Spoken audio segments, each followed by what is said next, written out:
선생님, 저는 광대 수술 후 뭉침 현상 때문에 질문 드려요. 3년 정도 됐는데 아직 똑같습니다. 광대 수술 후 뭉침이 있는데 3년이 됐는데 아직도 똑같다. 어떤 치료를 받아야 좋아질까요? 근데 1년 정도 됐을 때 목과 얼굴에, 아니, 광대 수술을 했는데 목에 왜 주사를 맞았을까? 광대 수술을 했는데 목에 주사를 맞았대요. 얼굴에. 근데 그 이름이 신경주사래요.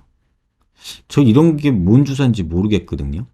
이건 제가 몰라서 그러는데, 신경주사가 뭐죠? 보톡스?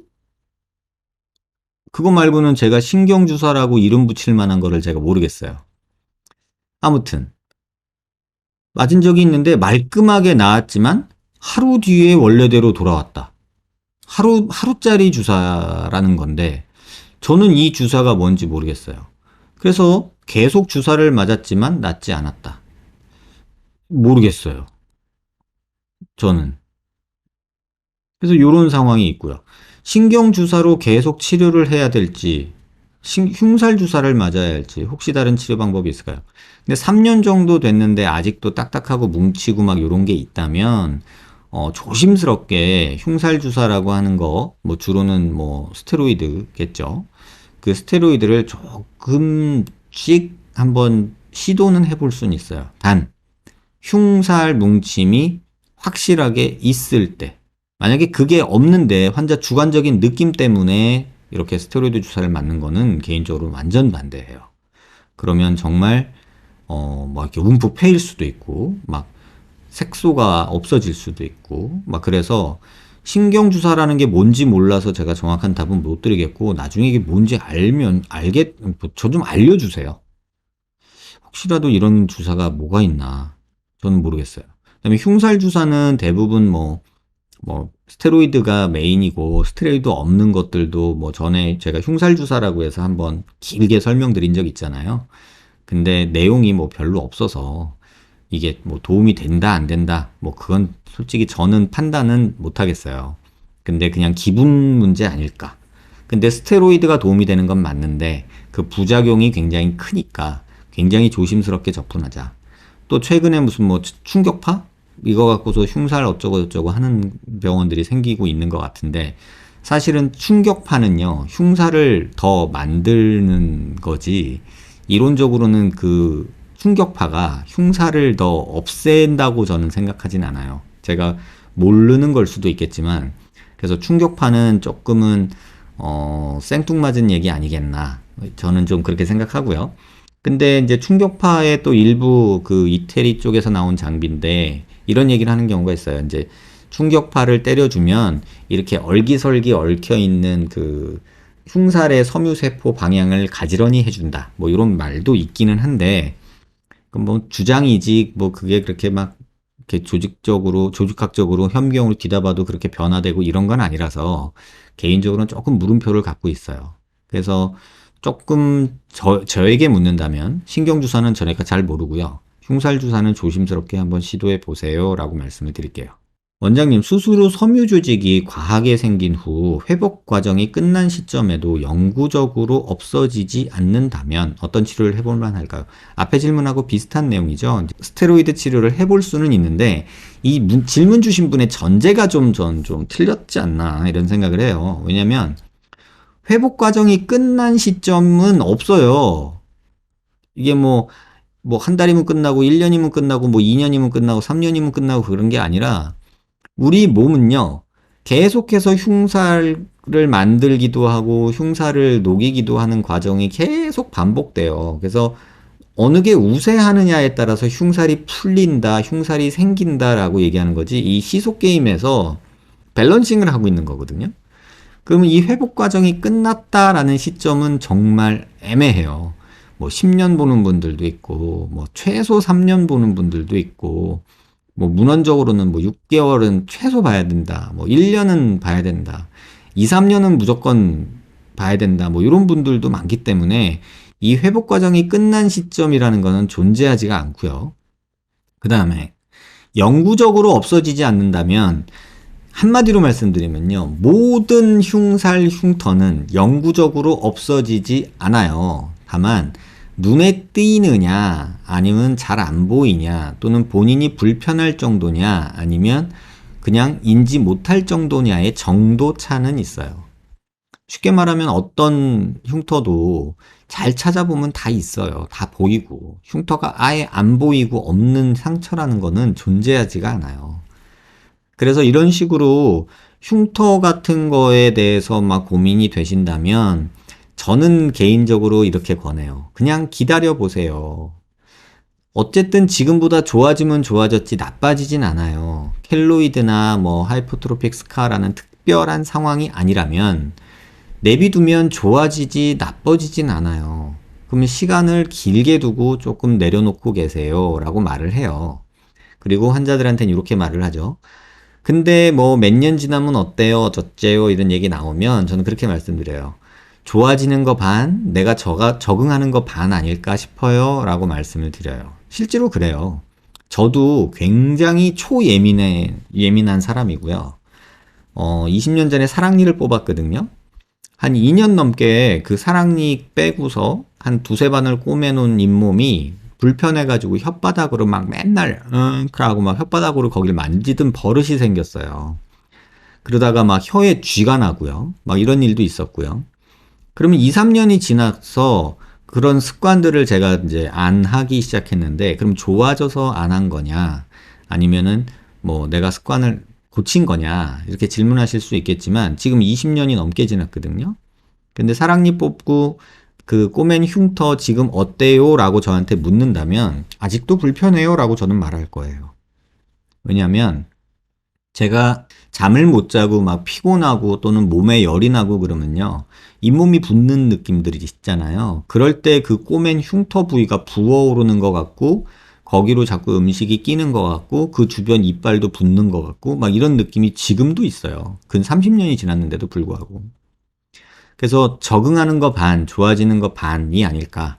개인적으로는 그렇게 생각을 하고 있습니다. 선천적으로 안면 비대칭이 엄청 심합니다. 왼쪽 신경이 다 죽었다 하더라고요. 이런 경우라면 저희가 이제 반안면 외소증이라고 하는 이제 헤미페이셜 마이크로조미아라는 이제 진단명이 있거든요. 그래서 반안면 외소증이라고 있어요. 아마도 그런 게 아닐까 싶은데 왼쪽 신경이 다 죽었다. 그러니까 성장하지 못해서 신경이 자라질 못해서 이제 다친 거고요. 왼쪽을 거의 못 움직이죠. 운동신경이 죽었으니까. 웃을 때도 입꼬리 오른쪽만 올라가고요. 그래서 오른쪽 얼굴 전체가 왼쪽보다 위에 배치해 있습니다. 이쪽은 신경이 작용을 안 하니까 중력 방향으로 축 처지고 이쪽은 신경들이 움직이고 근육들이 붙잡아줘서 이렇게 올라간 상황이 되는 것 같아요. 이럴 경우 양악수술하면 괜찮아질까요? 지금 30대시잖아요. 워낙에 이런 증상을 갖고 계신 분이었으면, 유아기, 어렸을 때, 초등학생 때 이 뼈를 늘려주는 수술을 하는 게 원칙이에요. 지금 상황에서는. 근데 지금 나이에 30대에 양악을 한다고 해서 이게 좋아지지는 않아요.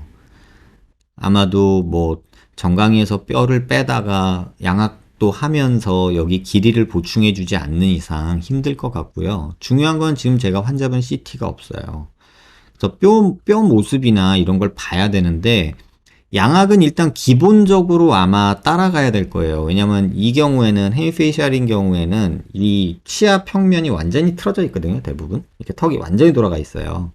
그래서 양악은 기본인데 이거 한다고 좋아지냐, 뭐 죽었던 신경이 살아나냐 그런 건 아니에요. 외형적으로 삐뚤은 거나 반대쪽 턱이 다치는 걸 예방하기 위해서 하는 거고 뭐 씹는 거, 말하는 거, 발음하는 거 이런 것들이 아예 불가능한 경우도 많기 때문에 그런 것들을 도움을 주려고 하는 수술이지 양악한다고 뭐 외형적으로 막 이렇게 막 아주 나이스해지는 건 아니라는 거 참고하시고요. 요런 경우라면 반안면 외소증이라는 검색어로 인터넷이나 구글이나 네이버나 좀 찾아보시기 바라고요. 대학병원에서 진료를 받으세요. 조금 늦은 감이 있어요. 30대 중반이면. 근데 그래도 한 번은 어떤 상황인지는 알고 그래도 받아들이시는 게 좋을 테니까 대학병원이나 한번 그런 데서 CT 찍어서 검사 받아보시길 좀 권해드릴게요. 안녕하세요, 원장님. 교합 문제로 양악 수술을 하게 되는 무턱 환자입니다. 뭐든 간단하게 답변해 주실 수 없으리라는 건 잘 알지만 너무 궁금해서 여쭙고 싶습니다. 양악 수술을 하게 되는 해당 병원에서 턱끝 수술까지 같이 해주시겠다고 하셨는데 혹시 그 병원에서 양악 수술만 하고 턱끝 수술을 원장님 병원에서 진행 가능한 부분일까요? 물론 양악 수술이 다 회복된 후겠지만 자, 제가 아주 솔직한 말씀을 드릴게요. 양악을 하는 무턱이래요. 그러면은 그냥 딱 얘기만 듣고도 드는 생각이 뭐냐면 체부 볼륨이 없는 거예요. 그러면 양악을 해서 이 체부 볼륨이 없는 채로 이렇게 빼줄 수는 있겠죠. 이렇게 돌려서 회전을 해서. 근데 그런다고 해도 무턱이 완전히 교정이 안 돼요. 그러면 이 턱을 전진수를 해주는 게 그분들은 지금 최고선이다라고 생각을 해요. 근데 제가 생각하는 관점에서는요.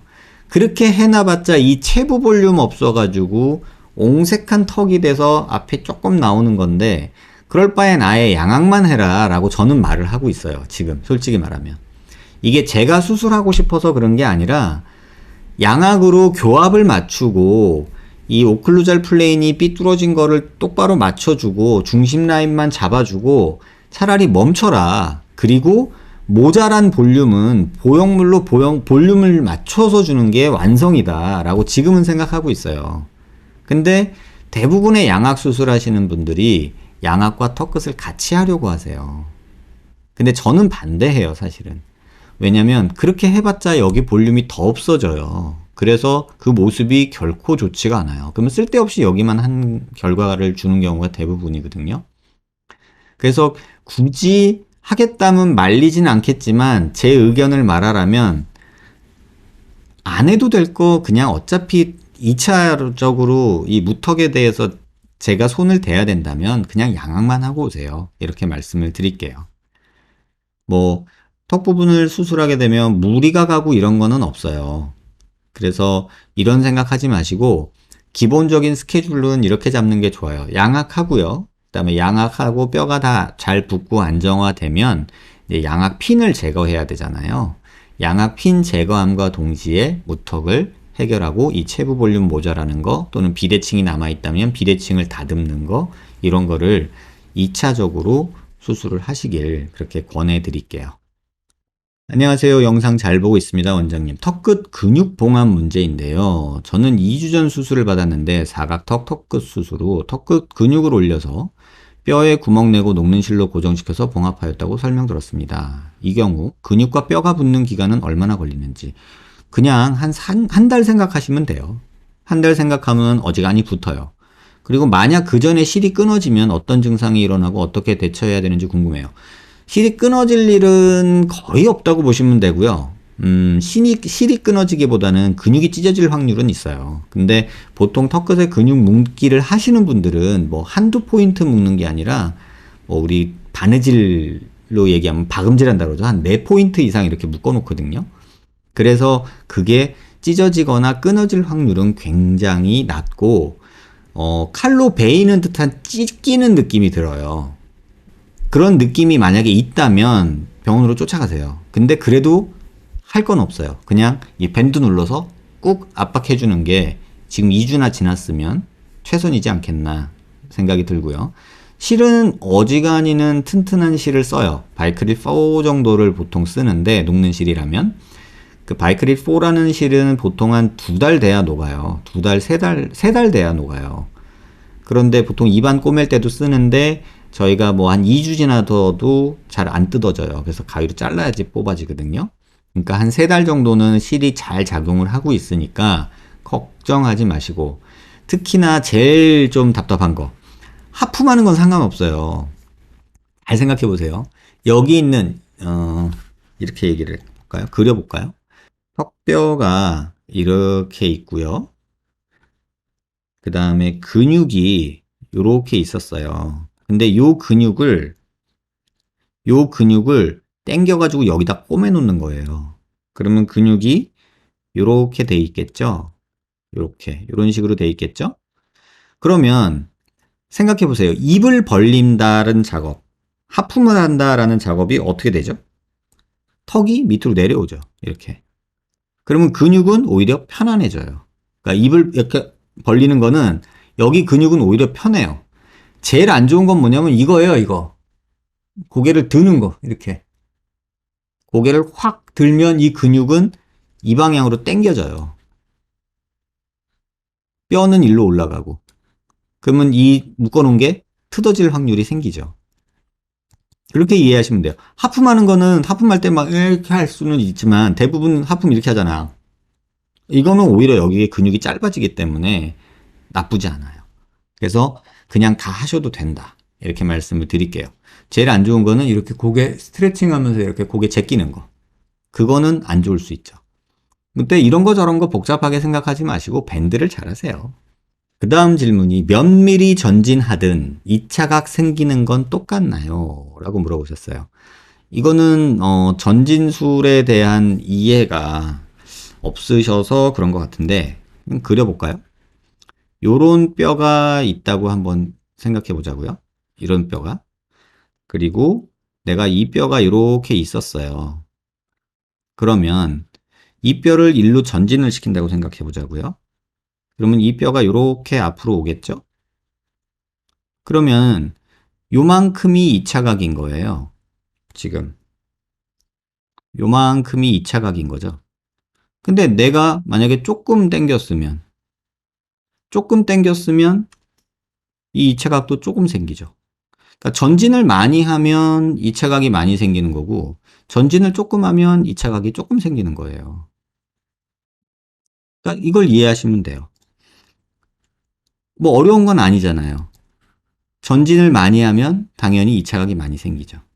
그러니까 몇 미리 전진하든 중요한 건 아닌데 제가 걱정하는 건 그거예요. 그래서 가장 안전하게 전진하는 거는 4에서 6mm 정도다. 6mm가 넘어가는 전진을 한다는 선생님이 있으면 2차 각은 필연적으로 생기고 포기하는 거다. 일부 또 인터넷에 뭐 이렇게 그런 글도 돌아다니더라고요. 어느 선생님 블로그에 보니까 2차 각이 어때서? 겉으로 보기에 뭐 멀쩡한데 겉으로 볼 때 이쁘면 됐지. 2차 각이 어때서? 이렇게 말씀하시는 분이 있어요. 알고 있거든요. 근데 환자분이 2차 각이라고 해서 말씀하시는 분들은 겉모습을 말하는 게 아니라 만졌을 때 이 턱지는 이 느낌이 너무 괴로운 거예요. 남자친구가 내 얼굴을 만졌는데 그게 뿡 이러면 그래서 못 만지게 한다는 분도 계시고 그런 느낌들인데 그 부분을 무시하지 말자고요. 그냥 보일 때 멀쩡해 보인다고 속에서 막 층져 있는 거 만져지는 게 무슨 상관이야? 이렇게 말하기는 조금 어렵지 않겠나. 그리고 지금 젊으니까 안 보인다 치는데 나중에 나이 들어서 어떻게 돼서 이게 만져질 때 뭐 겉으로 드러나는 경우도 솔찬히 있거든요. 그래서 그런 경우를 너무 가볍게 생각하지는 마시라. 이렇게 말씀을 드릴게요. 턱끝 전진술이 나쁘다는 게 아니고요. 턱끝 전진술이나 티절골이나 다 좋은 수술이에요. 하지만 무리스럽게 진행했을 때는 2차각 문제에 대해서 너무 간과하지 말아라. 그리고 무리스럽게 같은 방법을 모든 환자한테 적용하려다 보면 절대 어울리지 않는 사람한테 쓸데없는 오메가 쉐입과 2차각으로 문제를 만든다. 그게 제가 말씀드리고 싶은 내용이에요. 선생님, 지방 이식 후 이마는 동그랗게 뭉쳐있고 앞턱도 뭉툭해요. 재밌는 얘기 하나 해드릴까요? 옛날에 저희 직원한테 제가 지방 이식을 해줬어요. 이마에 지방 이식을 이렇게 해줬어요. 근데 이 친구가 갑자기 살이 5kg가 쪘어요. 막 술 마시는 거 좋아하는 친구였는데. 근데 5kg가 찌고 나니까 이마가 터질 듯한 거예요. 이게 막 이렇게 막 무슨 박치기 공룡 마냥 이마가 계속 튀어나오는 거예요. 그래가지고 제가 그때 직원한테 그랬어요. 야, 너 살 빼야 될 것 같아. 이마 지방 나온 거 그 안에서 지금 알까기 하고 있는 것 같아. 제가 그렇게 얘기한 적이 있거든요. 진짜 살이 찌니까 이마 지방 나오는 게 막 터질 듯이 튀어나오더라고요. 그러니까 그러면 안 돼요, 여러분. 지방은 살아있는 세포이기 때문에 체중이 불면은 그 지방도 커져요. 세포 개수가 늘어나는 건 아닌데 그 세포의 크기가 커져요. 그러니까 지방 이식하고 살찌면 얼굴이 빵떡이 돼요. 그건 알고 계셔야 돼요. 그러니까 지방 이식해놓고서 살찌면 마치 이식해놓은 지방이 막 증식을 하는 것처럼, 막 알 까는 것처럼 막 이렇게 빵빵해져요. 아마도 살찌지 않았나. 뭐 이런 생각을 한번 해보게 되고요. 그 다음에 턱끝도 뭉툭해요. 이게 뭐 너무 많이 넣어서 그럴 수도 있고, 뭉쳐 있다는 거 보면은 한 곳에 너무 많이 들어갈 수도 있고, 그런데 빠지질 않아요. 어, 일단 질문 드리고 싶은 거는 체중은 어떤가요? 가 첫 번째 질문이에요. 체중은 늘었나요? 줄었나요? 그게 첫 번째 질문이고요. 그 다음에는 이럴 경우 어떤 시술이 좋을까요? 뭐 울세라니 슈링크니 또 뭐 요새 많이 하시는 인모드니 이런 게 지방을 녹여준다 뭐 이런 얘기 있잖아요. 그걸 윤곽주사 뭐 이런 것도 지방을 녹여준다 뭐 이런 거 있는데 한마디로 말씀드리면요. 뭐라고 얘기할까요? 내가 물을 한 컵을 마셨는데 이마에서 땀 한 방울 나왔다고 무슨 차이가 있을까요? 물 한 컵을 마시고 침 3번 뱉었으니까는 물 먹은 무게가 빠질까요? 뭐 이런 느낌이에요. 인무드니 윤곽주사니 울세라니 슈링크니 그런 것들이 아주 반복적으로 고에너지로 이렇게 시술이 되면 지방세포가 주는 거 맞아요. 그런데 지금과 같은 경우에 한두 번 해가지고 이게 지방이 줄어드는 느낌을 받을 수는 거의 없다고 보시면 돼요. 또 이물질이라 생각하고 막 긁어낸다고 찢어서 하는 것도 있을 수 있지만 이것도 쉽지 않아요. 왜냐면 이렇게 흡입해서 빼내고 이러면 흉터 남기죠. 더 울퉁불퉁해지죠. 흉살 만들어지죠. 뭉치죠. 피나죠. 멍들죠. 더 문제가 커요. 그래서 넣는 사람은 편한데 빼는 사람은 정말 멍멍이 고생해요. 그래서 이물질이든 필러든 지방이든 주사 하나로 간단하게 녹을 수 있는 HA 필러 말고는요. 넣는 사람은 다리 뻗고 자는데 빼는 사람은 밤잠 설쳐요. 이 부분을 꼭 기억하시고 빼는 게 굉장히 어렵다. 그러니까 넣기 전에 신중하자라는 게 제 생각이고 거상수술하면서 다 긁어냈다는데 앞턱은 신경이 많이 지나가지 않나요? 앞턱 여기에 신경 별거 없고요. 여기 뭐 근육 움직이는 거 정도인데 이거 지방 뺀다고 해서 이거 막 빼지는 거 아니에요. 거상수술한다고 앞턱에서 뭐 지방 빼고 이런 거 아니에요. 그냥 지금 상황이면 고주파를 꾸준히 해주세요. 가장 저렴하게 가장 오랫동안 가장 자주 할 수 있는 시술이 고주파예요. 뭐 집에서 하나 사서 하셔도 돼요. 뭐 고주파 관리기 뭐 있으니까. 이거는 반복적으로 다림질하듯이 다려주면서 이거를 뭐 녹인다 줄인다 생각해야지 이걸 뭐 어디 가서 시술해가지고 한 방에 빡 없어지고 이렇게 생각하시면 절대 안 되고요. 더 중요한 건 이 상황에서 살찌면 만사 무슨 시술이니 뭐니 다 필요 없는 허사예요. 그래서 다이어트 하시고 고주파로 꾸준히 하시는 게 일단 조금 답이 될 것 같아요. 근데 수술이나 시술에 의존하고 싶은 마음도 이해는 되지만 효과는 없습니다. 오히려 그 수술, 시술로 인한 부작용으로 또 다른 고민이 시작되는 경우가 제가 진료실에서 보면 굉장히 많아요. 선생님, 저는 앞턱 지방 이식 후 매달린 턱이 생겼습니다. 이런 경우도 있나요? 굉장히 많죠. 무턱인데 내가 무턱인데 뭐 지방 이식 하면서 턱 끝에 지방 넣는 경우 굉장히 많죠. 근데 무턱이신 분이 턱 끝에 지방을 넣으면은 거의 80% 이상이 매달려요. 그래서 매달려서 오시는 분들이 되게 많아요. 앞턱 수술을 해야 하나요? 앞턱 수술을 하기보다는 무턱 수술에 대해서 조금 더 고민을 해야 될 것 같아요. 무턱이 어떤 상태인지. 이게 참 경우가 다양해요. 무턱인 경우에 이런 경우. 무턱이 아닌데 갸름해 보이려고 밑에 넣어서 매달린 경우. 이 경우의 수가 되게 많기 때문에 정확한 거는 환자분 상태를 봐야 돼요. 무턱인 경우에는 무턱을 해결하면서 방법을 찾아야 되고요. 갸름해 보이려고 했던 거면은 뭐 녹이면서 뭐 어떻게 해볼 거 또는 뭐 길게 하면서 어떻게 해볼 거 뭐 이런 옵션들이 굉장히 많아요. 그래서 단순히 뭐 녹인다, 뭐 없앤다, 뭐 이런 생각하지 마시고요. 슈링크로 지방 안 녹아요. 인모드로 지방 여러분이 원하시는 것만큼 안 녹아요. 제가 아까 그런 비유 드렸잖아요. 200cc 뭐 이렇게 음료수 한 잔 먹고서 침 3번 뱉은 거 정도로 내가 수분을 뺐다라고 말할 건 아니잖아요. 그러니까 이런 정도 효과밖에는 없을 거고 환자분들이 거의 못 느낄 거고 느낀다 하면 기분 정도일 거라고 저는 생각이 들어요. 지방 이식으로 매달린 턱 떼는 바람에 무슨 일인가 싶네요. 굉장히 흔한 경우예요. 앞턱 수술로만 매달린 턱 교정이 가능한가? 근육 묶기는 전혀 상관없는 얘기예요.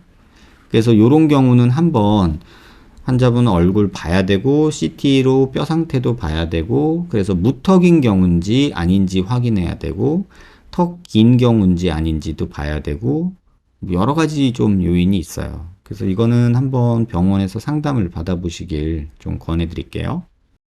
요 내용이 전 되게 오늘 재밌었어요. 이거 여러분하고 같이 한번 보고 싶어요. 이제 병원 홈페이지에 어떤 분이 질문을 주셨는데 굉장히 재밌는 내용이에요. 저도 한번 이런 내용으로 여러분한테 화두를 던지고 싶었는데 마침 이분이 이렇게 던져주셨어요. 한번 읽어드릴게요. 한 성형 커뮤니티 사이트에 올라온 글을 보고 의문이 생겨 원장님한테 질문 드리게 되었습니다. 장동건과 현빈은 대한민국을 대표하는 탑 배우들 중에 한 명이라고 생각합니다. 첨부된 사진과 같이 이들은 모두 광대가 발달해 있습니다. 그럼에도 불구하고 이들이 광대가 지나치게 발달해서 못생겼다고 하는 사람은 거의 없을 줄로 압니다. 원장님께 여쭤보고 싶은 것은 잘생긴 광대가 따로 있는 것인지, 그리고 이들이 만약 이름이 알려진 배우가 아니고 일반인의 신분으로 원장님 병원에 방문해서 광대 수술 상담을 받았다면 평균 레퍼런스 수치가 몇 밀리인데 당신들은 몇 밀리여서 광대 수술이 도움이 될 것이며, 옆광대 윗부분이 들어가 있고 옆광대 아랫부분이 꺼져 있기 때문에 광대 수술을 하면 효과를 볼 수 있는 광대 수술 대상자에 해당된다고 말해 주실지, 아니면 당신에게 광대 수술은 비추한다고 말해 주실지 궁금합니다. 제가 진료실에서 겪는 일을 정확히 찝어주셨어요. 자, 한번 보자고요. 장동건 씨죠. 잘생겼잖아요. 근데 이분도 20대, 30대 초반 요때는 이렇게 볼이 많이 꺼지지 않았거든요. 근데 그 태극기 휘날리면가 친구 찍을 때만 해도 이렇게까지 볼살이 없지 않았어요. 근데 그 태극기 휘날리며 그거 찍을 때 북한군 머시기로 나왔잖아요. 그거 찍을 때 엄청나게 감량을 하신 걸로 제가 알거든요. 근데 그때 이후에 요렇게 이런 부분에 살이 안 찌우고 요렇게 지내고 계세요. 장동건 씨 한 20대나 30대 사진을 한번 보시면 이렇게 볼살이 푹 꺼져 있지는 않거든요. 근데 이런 분을 왔을 때 만약에 이분이 왔다고 해보자고요. 장동건 씨가 아니라 만약에 김동수 씨가 오셨다고 해보자고요. 그럼 김동수 씨가 저한테 왜 오셨을까? 근데 제가 만약에 이 환자분을 상담을 했다면 왜 오셨어요? 물을 거예요. 저 광대가 좀 큰 것 같아서요. 이렇게 얘기하셨다고 치자고요. 근데 사실 환자분은 광대가 큰 게 아니라 볼살이 지금 너무 없는 거예요. 저는 이렇게 말할 거예요. 혹시 턱에 보톡스 맞으셨나요? 전 개인적으로 이게 턱에 보톡스 맞은 턱이라고 생각을 하거든요. 이건 턱에 보톡스 맞은 턱이에요. 그럼 이런 경우라면 광대를 줄이기보다는 턱에 보톡스 맞지 마세요. 그러면 전부 더 광대가 튀어나와 보여요. 이렇게 말을 했을 거예요, 저는. 운동하시는 분이고 체중 관리도 하시고 본인이 연예인이어서 관리 많이 하시는 분인데 이 턱의 근육이 교근이 이렇게 없을 수는 없거든요. 개인적으로는 그렇게 생각을 해요. 그래서 턱의 보톡스는 절대 맞지 마세요. 그리고 광대를 본인이 싫으면 줄여볼 수는 있어요. 근데 남자가 광대 있는 게 뭐가 그렇게 안 좋은가요? 라고 저는 말해요. 실제로. 근데 이 환자가 만약에 선생님 저 광대 나오는 게 너무 스트레스예요. 그러면은 줄여볼 수는 있어요. 조금 튀어나오긴 해 보이고 이런 데가 너무 과장돼 보이긴 하니 줄여볼 수는 있어요. 라고 말을 할 거예요. 이분하고 광대가 똑같이 나왔다고 말할 수 있지만 두 분의 차이가 있죠. 뭐냐면 장동건 씨는 여기 턱이 이렇게 넓게 있는 남성적인 분이에요. 턱 자체가. 근데 현빈 씨 같은 경우는 여기가 갸름한, 쉽게 말하면 체부 볼륨이 없는 약간 갸름한 과예요. 그래서 갸름한 과는 광대가 나와 보이는 게 싫다고 얘기할 수도 있어요. 근데 이거는 완전 개개인의 선호도 문제예요. 근데 만약에 이런 얼굴에서 광대까지 없어 보이면 살짝 좀 나쁘게 말하면 기생오라비 같을 수도 있어요. 너무 뭐 꽃미남이니 뭐니 이런 느낌으로 보일 수도 있다는 뜻이에요. 그래서 저는 이런 얼굴이라면 광대를 줄이지 말자라고 얘기를 해요. 자, 그러면 비슷한 예로 제가 다른 분들 사진을 좀 갖고 왔거든요. 자, 얼굴형 어때요? 광대 나왔잖아요. 그쵸? 이분 누굴까요? 광대 나왔잖아요. 턱 조금 넓잖아요. 이분도 보면은 광대도 조금 나와 있고 여기도 꺼져 있고 턱도 조금 넙대대하고 뭐 이런 느낌이잖아요. 이분 김연아 씨거든요. 이분 보고 누가 얼굴 광대 튀어나왔다 이렇게 말하는 사람 있나요? 별로 없지 않나요? 이걸 보고서 광대가 튀어나왔다, 김연아 얼굴이 어떻다 이렇게 얘기하지 않잖아요. 제가 보통 환자분들한테 얘기할 때 연예인들 얼굴 볼 때는 눈, 코, 입 가리고 보세요 라고 말씀드리거든요. 왜냐하면 그 사람이 예쁜 거지 그 사람 얼굴형이 예쁜 게 아닐 수 있다는 뜻이에요. 그러면 김연아 씨 같은 경우는 굉장히 예쁘신 편이잖아요. 근데 얼굴형으로 보면은 우리가 좋아하는 표준 그 얼굴형은 아니란 뜻이에요. 그러면 제 경우에는 표준형 얼굴이 예쁜 거냐? 전 그렇게 생각하지 않아요. 중요한 건 우리가 그 사람의 외형을 좋아하는 거는 두 가지로 구성이 돼요. 특별히 모나지 않고 나한테 익숙해지면 우린 예쁘다고 느껴요. 특별히 모나지 않고, 그러니까 특별하게 막 이상한 데가 없고, 그 다음에 자꾸 봐서 익숙해지면 우리는 예쁘다고 느껴요. 그 다음에 연예인들의 경우엔 특히 그 사람의 외모보다 드라마 속 캐릭터의 영향을 우리가 많이 받아요. 그래서 예쁜 사람이 좋은 것보다 저 같은 경우는 그 캐릭터가 마음에 들어서 좋은 경우가 있어요. 대표적으로 제가 작년에 라이브 시작할 때 그 이태원 클라스라는 드라마 했잖아요. 제가 김다미 씨를 보고서 되게 매력적이라고 느끼고 있거든요. 근데 사실 그분이 그렇게 예쁜 얼굴은 아니잖아요. 뭐 여고나 이런 데 가면 한 명, 두 명씩 꼭 있을 법한 얼굴이잖아요. 그럼 이 두 번째 얼굴을 보세요. 이 얼굴도 보면은 얼굴이 넙대대하지 우리가 뭐 얘기하는 갸름한 과는 아니잖아요. 근데 그러면 이분을 갸름하게 만들겠다고 사각턱 수술하고 광대 수술하고 뭐 이런 게 맞을까요? 또 얼굴이 여기 볼살이 많아서 하회탈처럼 보인다고 여기 지방 흡입할까요? 그러니까 여러분들이 기준은 이런 식으로 막 생각한단 말이에요. 넓어, 광대 줄여, 턱 줄여, 나 여기 하회탈처럼 볼살이 너무 많아, 여기 지방 흡입, 윤곽주사 이렇게 생각한단 말이에요, 대부분. 근데 저는 그게 너무 틀렸다고 생각한다고요. 이분 문채원 씨거든요. 너무 예쁘신 분이고 저는 개인적으로 되게 좋아하는 분이에요. 이분 보고 뭐 갸름하지 않다고 뭐라고 말할 때 말하는 것 자체는 저는 옳지 않다고 생각하거든요. 이거 누굴까요? 한번 맞춰보세요. 이거 누굴까요? 얼굴형이 이쁜가요?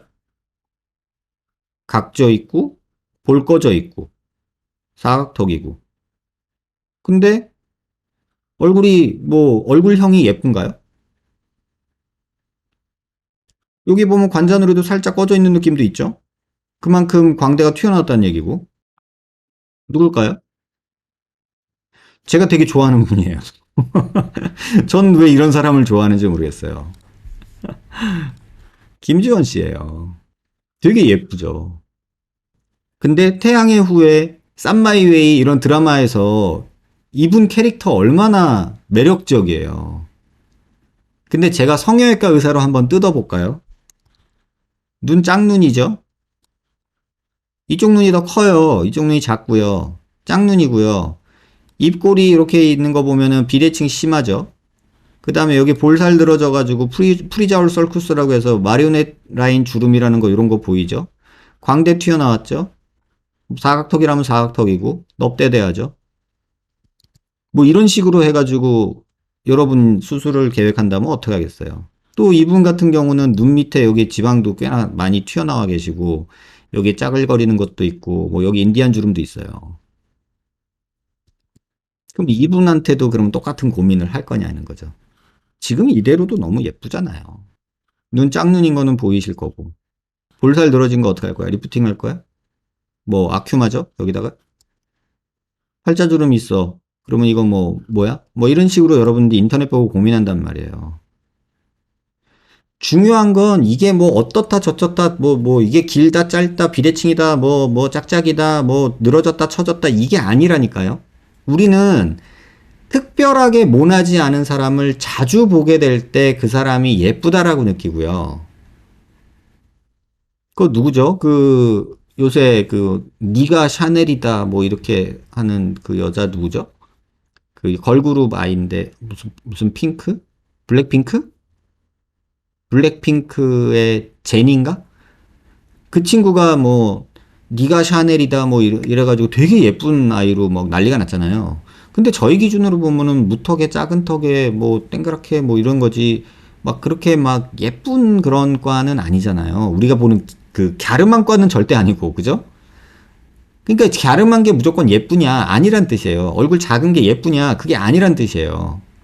그러니까 여러분들이 이걸 이해하셔야 돼요. 근데 여러분들이 본인 얼굴에 가진 매력이나 내 캐릭터상의 매력을 개발하셔야지 전 된다고 생각하는데 연예인들 누구 같은 얼굴이 되면 나는 매력적이 될 거고 예뻐질 거고 사람들이 날 예쁘다고 칭송할 거야 라는 환상에 빠지게 되는 게 우리들이에요. 그게 마케팅이고요. 그러면 지금 여기에 있는 분 중에 이분은 누굴까요? 광대 나왔고 사각턱이고 넓고 그쵸? 이분도 보면은 제가 개인적으로 되게 예뻐하는 백진희 씨거든요. 자, 쌍꺼풀 보세요. 이쪽 눈은 쌍꺼풀이 있는데 이쪽 분은 쌍꺼풀 있다 없다 해요. 드라마에서도 보면 어느 날은 쌍꺼풀이 있었다가 어느 날은 없었다 해요. 근데 예쁘잖아요. 근데 나 사각턱인 것 같아요. 선생님 나 사각턱 수술할래요. 얼굴이 커요. 광대 줄여주세요. 이중턱이 생겼어요. 지방흡입할래요. 볼살이 많아요. 윤곽주사 할래요. 뭐 이런 얘기를 하는 게 웃기지 않냐는 거죠. 그래서 아까 이 질문 주신 분이 이 사람이 장동건이 아니었다면 그 전제가 틀려요. 그래서 제가 조금 더 재밌는 경우 실제 환자 케이스를 좀 보여드릴게요. 자, 이분은요. 제가 CT를 좀 보여드릴 텐데 한번 보세요. 비대칭 쩔죠? 얼굴에서 제가 수직선을 좀 그어볼게요. 이렇게 수직선을 그으면 얼굴 중심 라인이에요. 그 다음에 턱의 중심 라인 이렇게 뭐 눈뼈도 중심 라인을 한번 그어볼게요. 이렇게 이렇게 그어보면 지금 어떻게 되어 있나 한번 보세요. 턱은 뭐 이렇게 삐뚤고요. 그죠? 여기는 이렇게 튀어나왔고요. 여기도 이렇게 튀어나왔죠. 뭐 비대칭이 말도 못해요. 그죠? 이렇게 보면 아예 뭐 턱의 수평선을 그어보면 이렇게 차이가 나요. 이만큼이. 그리고 광대 튀어나온 것도 어마무시하게 이쪽이 튀어나왔어요. 이분 프라이버시가 있으니까 얼굴을 조금 잘라서 보여드려 볼게요. 광대가 얼마나 나왔는지 한번 보여드리려고. 자, 이 상태에서 피부명을 한번 볼게요. 광대 이렇게 나왔어요. 이렇게. 한번 보세요.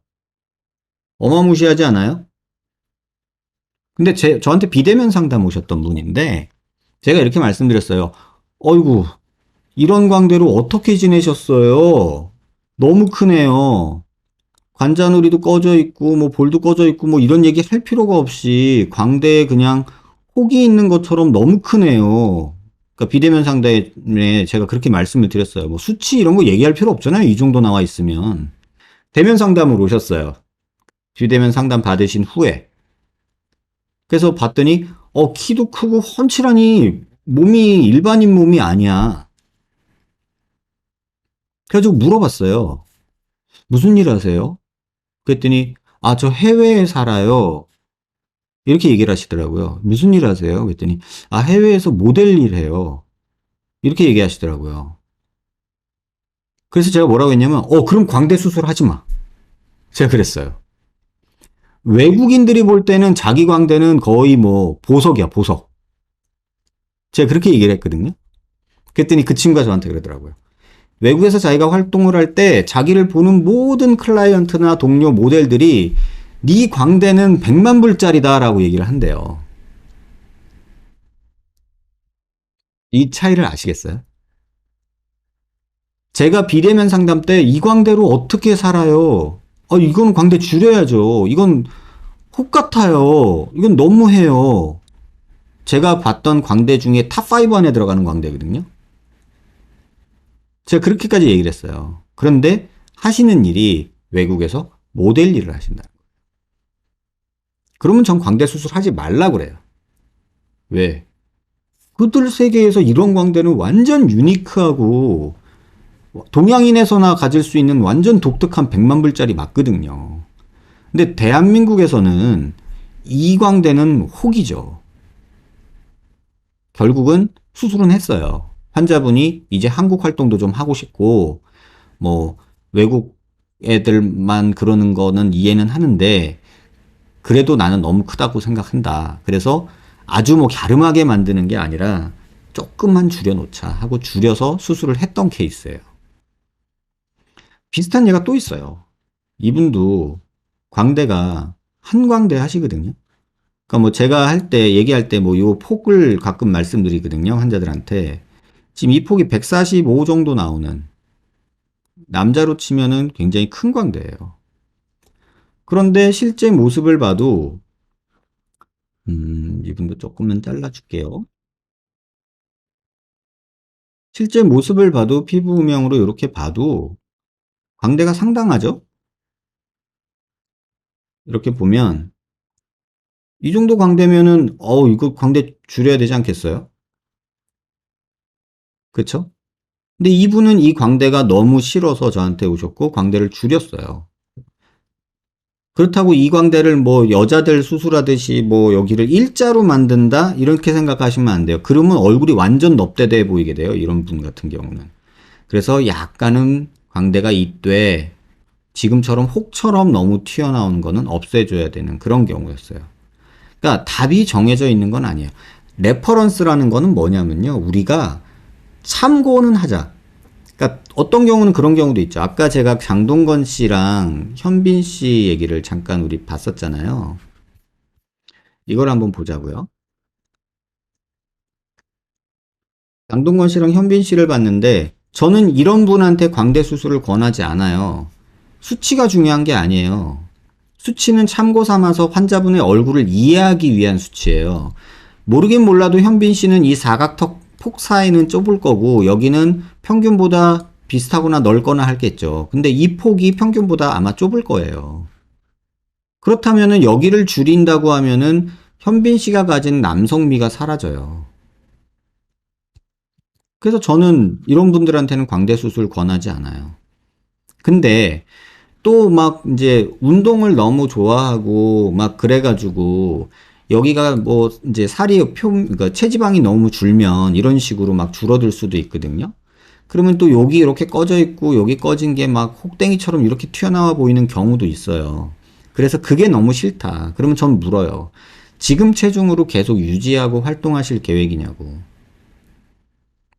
그러면 지금 이게 싫다면 조금 줄이는 건 고려해 봅시다 라고 얘기할 거고 다만 이거를 뭐 일자로 이렇게 떨어지게 만드는 거는 저는 개인적으로 반대합니다 라고 얘기를 할 거예요. 이렇듯이 절대적인 수치로 갖고 노는 게 아니라 상황 맞게 환자분의 직업이나 어떤 뭐랄까 이런 느낌에서 그런 것들을 찾아야 돼요. 본인이 하시는 일, 또 주변의 환경, 또 사시는 곳, 뭐 이런 거, 그 다음에 나이, 뭐 이런 것들도 고려를 해야 된다고 저는 생각을 해요. 그래서 가끔 저는 환자분들한테 그렇게 묻거든요. 무슨 일 하세요? 한국에 살아요? 외국에 살아요? 이런 얘기 물어본단 말이에요. 그 이유가 그 문화나 본인이 지내는 환경이나 또 주변 사람들이나 본인의 직업에 따라서 바꿔줘야 될 부분들이 있거든요. 아까 광대 제가 그 비대면 상담했던 경우도 보면 무조건 광대 해야 되는 수술이, 아니, 해야 되는 사람인 줄 알았어요, 저는. 근데 해외에서 모델 활동하는 사람이면은 그게 그 사람의 매력 포인트란 말이에요. 그걸 없애면 안 되죠. 답변이 좀 되셨길 바라고요. 선생님 안녕하세요. 예전에 눈밑 통증과 광대 부분 조이는 통증으로 고생했던 누구입니다. 통증이 있으니까 별 걱정 다 하고 하루 절명이었는데 원장님께서 플레이트 제거하고 시간 두고 지켜보라 해서 정말 그렇게 했더니 확 좋아진 건 아니지만 예전보다 좋아졌음에 하루하루 감사하고 살고 있습니다.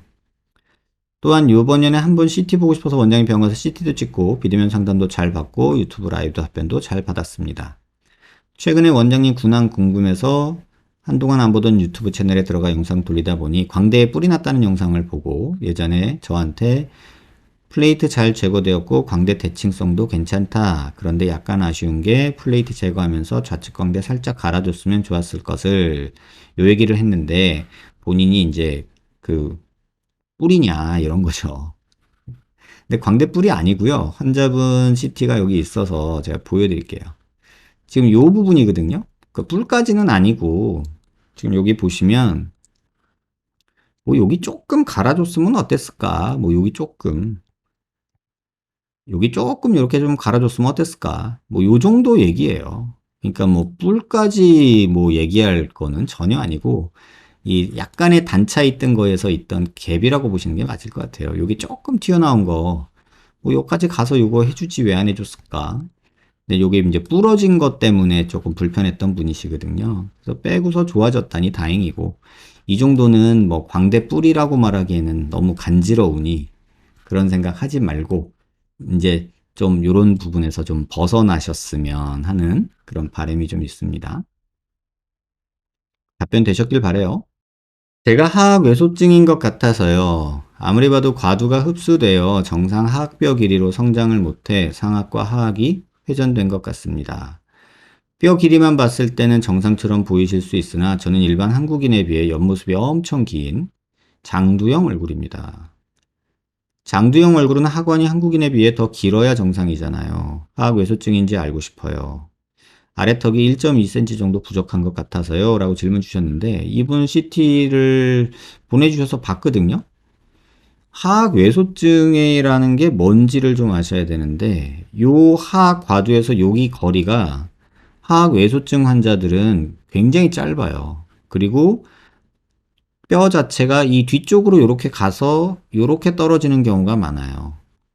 하악 외소증은. 그리고 하악 외소증은 기본적으로 이 길이가 무지하게 짧아요. 그래서 환자분은 무턱인지는 알 수가 없어요. 지금 이 사진에서 보면은 턱을 이렇게 괴고 사진을 찍으셔가지고 제가 무턱인지는 알 수는 없어요. 근데 하악 외소증은 절대 아니라고 볼 거예요. 그 다음에 지금 보면은 요 상황에서 보면 위턱이 되게 나오셨죠.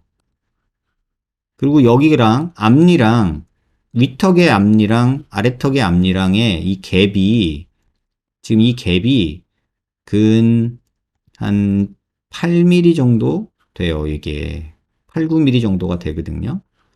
그러면 이거는 상악이 돌출되어 있는 거고 하악이 후퇴되어 있는 경우지 무턱이나 뭐 하악 외소증 이런 거랑은 관계가 멀고요.